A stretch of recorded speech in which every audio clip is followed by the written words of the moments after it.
My friends, I invite you to take a long, deep breath. Fill up your lungs with fresh oxygen, prana, that breath of life,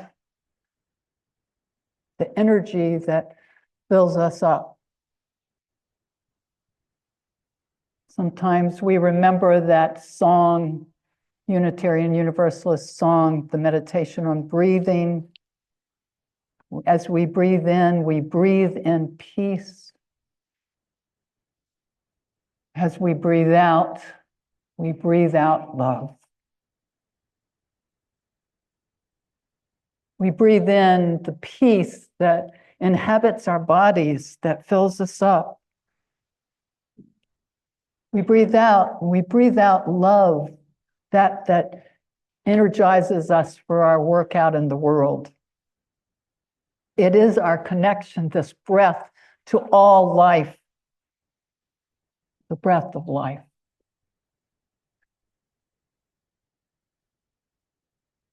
The Reverend Dr. Jackie Lewis is the senior minister at Middle Collegiate in New York City.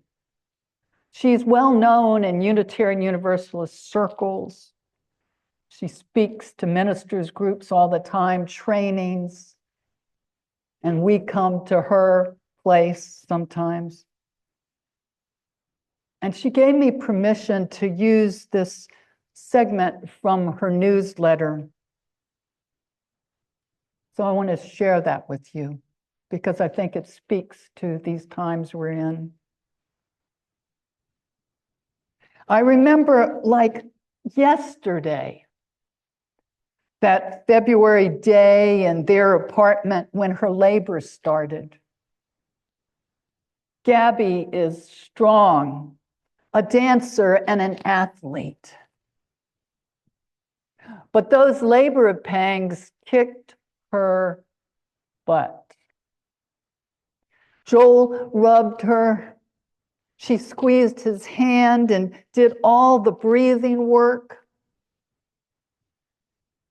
And we could see each contraction on her face and in the contorting of her body.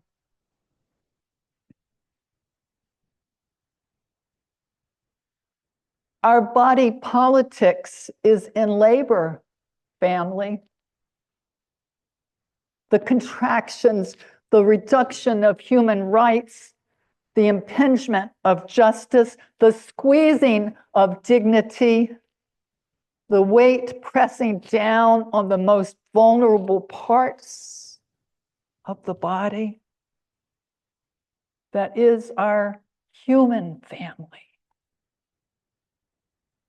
They hurt. The labor pangs hurt like hell. What will these labor pangs push out of us? What will be born in us? And what is dying that needs to die so that the new thing can emerge? End of quote. Right after the election, I thought about staying in bed all day. I'm sure I was not alone in that. I was feeling so much sadness and despair, like so many of you, so many of all people. I couldn't because I had work to do, good work to do. First, I had a meeting about teaching children gardening in a local elementary school where I once counted 62 flags from around the world that represented all the students and all the teachers and the staff that were there. And then a Zoom call with our own member, Adam Slate, his last internship committee meeting in the United Kingdom. And that felt good because it was another international connection that reminded me that we are all together. There is a force out here. And finally, an executive committee meeting with Impact, our local interfaith justice organization, which UUCville is a part of, an integral part of. And I am the newly elected co-president, following in the footsteps of our beloved Kelsey Calgar. Yes. By the end of the day, my friends, I had an initial reorientation. Just a start. I realized there were things that I could do, and that doing those things with other people is what bends that moral arc of the moral arc of the universe towards justice.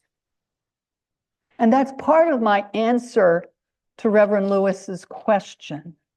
What will be born in us? What will be born in us? Doing what is my job, because my job is very specific. I've chosen it. The birthings that I have chosen to take on the last Sunday in December, when I'm in this pulpit again, I'll talk more about the decisions we make and the implications to us as we head into 2025. But for now, I want to focus on just these questions right in front of us. I don't presume to know what is your calling, what is yours to do, or this congregation's answer, because that lies with each of you, and it lies with Reverends Tim and Leah and the board trustees to determine what's next.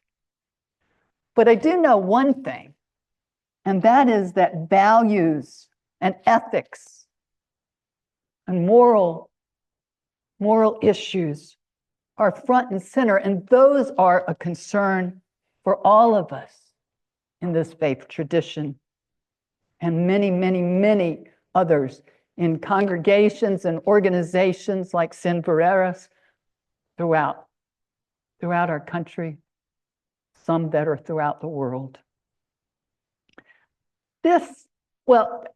First I want to say that it's not just people, it's also Mother Earth.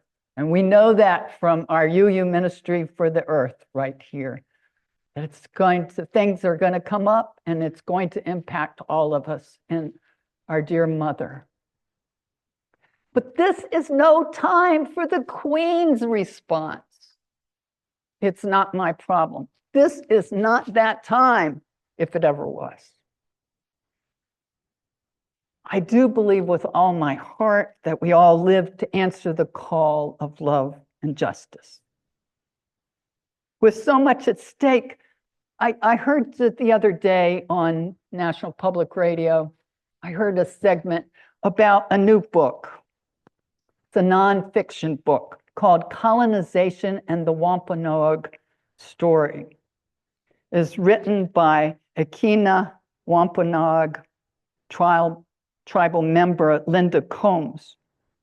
And her book, which is a history of her people, was reclassified as a work of fiction. Lots of people came in solidarity with her, and hopefully that reclassification was in a Texas public library. Hopefully that is overturned. There are countless ways like that and many other things in the months and the years to come to be in solidarity with those whose life stories and their health and their well-being, like all of ours, is on the line. I want to ask you some questions here.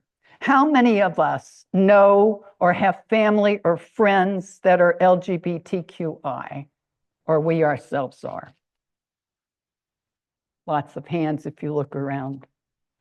I have friends who recently married, and you know why they got married right now? Yes, you do. It's in part because they're afraid of what's going to be taken away from them, how they might be sent asunder. Another friend of ours is proudly preaching about coming out as a trans woman, taking this opportunity to claim who they are. And other friends with trans children are worried about having to move to another state or some other place where they can keep their families safe. According to the American Civil Liberties Union, the new administration could escalate the removal of anti-discrimination policies in many contexts, including employment, housing, education, healthcare, and a whole range of other federal government programs.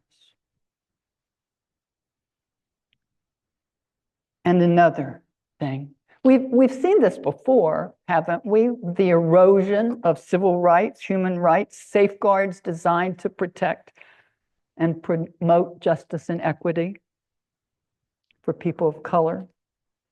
Now, how many of us know or work with or have friends or family who are immigrants who could be impacted by these threats?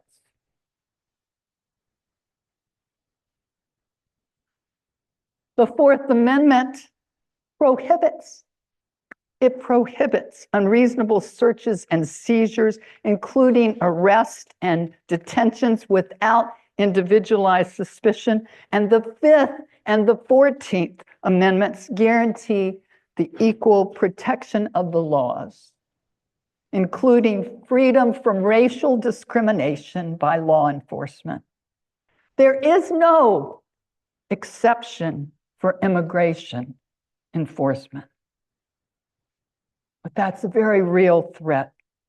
There are ways to answer the call of love, like our opening hymn, with those immigrants, asylum seekers, those whose very lives and that of their families are at risk now. Saturday morning was a very important day for me, apparently, because I had a dream. I had a dream about these times and how we're tied into the past, the present, and the future. It's a hopeful and a powerful dream that I want to share with you because it starts in the 50s and 60s. A young Black boy and a young Black girl are to be married in this dream by the Reverend Dr. Martin Luther King Jr. It takes place in an old yellow school bus with the back windows broken out, and people can hear Dr. King speaking. They're in cars, old-time cars. They can hear him. And he starts off with this beautiful prayer. It's the most beautiful prayer I've ever heard in my life. But unfortunately, I cannot remember the words, but you know what I can remember? I can remember the feelings. I can remember the inspiration. I can remember the depth of love there. And it was about the promise of these two young people. And by extension, the promise of all of us. There's this banner with the United States flag on one side, and on the other side are the profiles of Black men and women in profile. And then he has this couple repeat the traditional vows of caring for one another in sickness and in health, for richer or for poorer, till death do us part. And then one of my cats wakes me up. Despite the interruption, the feeling of union and hope in that dream spoke to me, as did Reverend Whitaker's words in Your Job, and Reverend Lewis's about labor pangs. We're in a liminal space, folks. This transitional place, it's like being in transition before birth. Whether or not we can predict what will happen, we need to be prepared to answer the call of love. Whatever ways our personality, our gifts and skills, our instincts, our communities reach out to us for. There was another thing happening on Saturday morning. I woke up with this song in my head and it wouldn't let go. And it is one that we have sung here before. We Shall Be Known. It's by Carisha Longacre of the duet Mom Muse. And in fact, Carisha heard this song first in a dream and felt it so strongly that she thought maybe it had already been recorded. But it wasn't. So here is the song. Rachel, if you will start the video, and please join in singing as you learn the words if you feel so moved.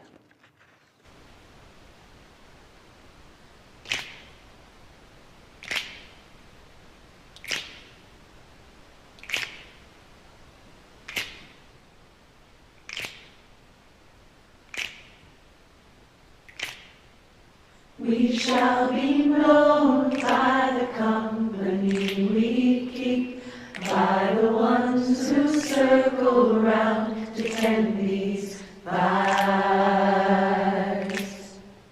We shall be known by the ones who sow and reap the seeds of change alive from deep within the earth. It is time now. It is time now that we thrive. It is time we lead ourselves into the well.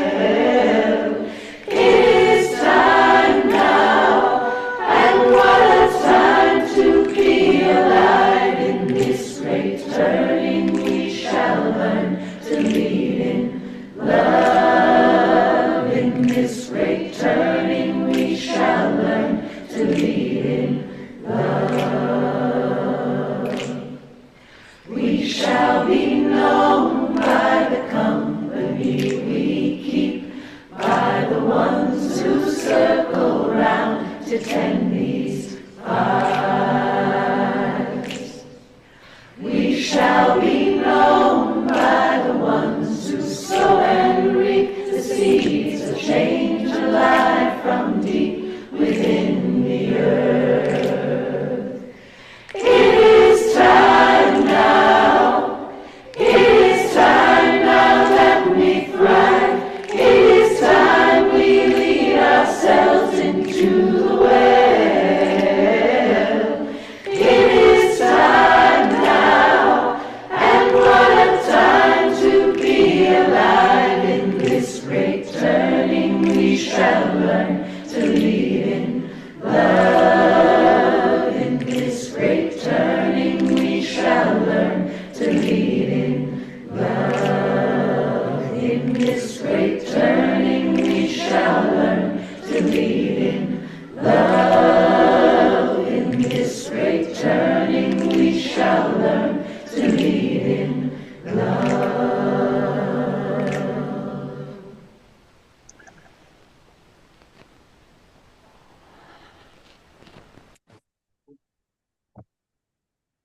It is time now, beloveds. This is the time when we are called to lead and also learn to follow in love. Our labor pangs have already begun. It is time to discern what is our job and what is not ours. It's time to listen carefully to the cries of all the people, those who voted in the last election, to all of us, all the people who are crying out with their needs. Everyone has a voice in this great turning, in what is being birthed, and everyone will be affected. How will we respond to the great turning? How will we breathe through this labor and delivery? What will be born in us? and in this country and in this world. It's time now, for we were born for a time such as this. All of our spiritual ancestors are with us at this moment. All of them. All those people who have inspired and supported us. Listen deeply. Breathe in peace. Breathe out love. Breathe into this labor of justice and love. Amen. Blessed be.